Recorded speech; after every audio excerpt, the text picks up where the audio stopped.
बहुत समय पहले की बात है। एक घने और रहस्यमय जंगल में एक बहुत बड़ा दानव रहता था।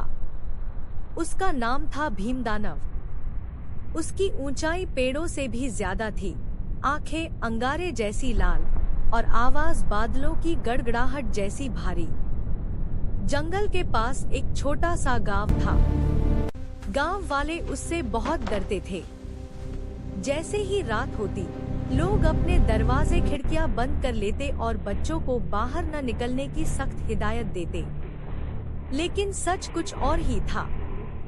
भीमदानव असल में दिल का बहुत अच्छा था। वह किसी को नुकसान नहीं पहुंचाना चाहता था। उसे तो बस अकेलापन सताता था। जब भी वह गांव के पास आता, लोग उसे देखकर चिल्लाने लगते और भाग जाते। इससे उसका दिल और भी दुखी हो जाता।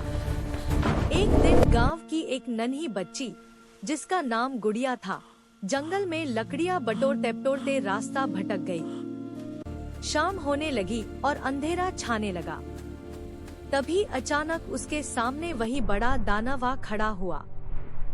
गुड़िया डर से कांपने लगी, लेकिन दानव ने धीमी आवाज में कहा, डरो मत, मैं तुम्हें घर छोड़ दूंगा।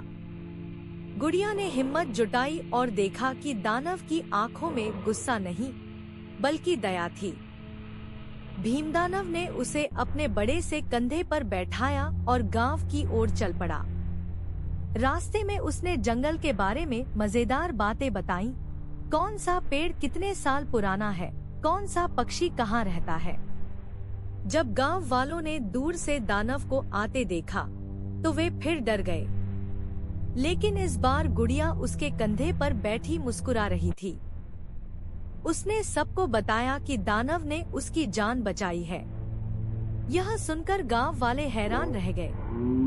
धीरे धीरे लोगों का डर कम होने लगा। उन्होंने समझा कि किसी को उसके रूप से नहीं, उसके दिल से पहचानना चाहिए। गांव वालों ने भीमदानव को अपने त्योहार में बुलाया। पहली बार दानव ने ढेर सारी रोशनी, हंसी और दोस्ती का अनुभव किया। उसकी आंखों में खुशी के आंसू थे। उस दिन के बाद जंगल और गांव के बीच की दूरी खत्म हो गई। भीमदानव अब अकेला नहीं था। वह गांव का रक्षक बन गया। जब भी कोई खतरा आता, वह सबकी रक्षा करता। सीख: हमें किसी को उसके बाहरी रूप से नहीं आंकना चाहिए। असली सुंदरता और अच्छाई दिल में होती है।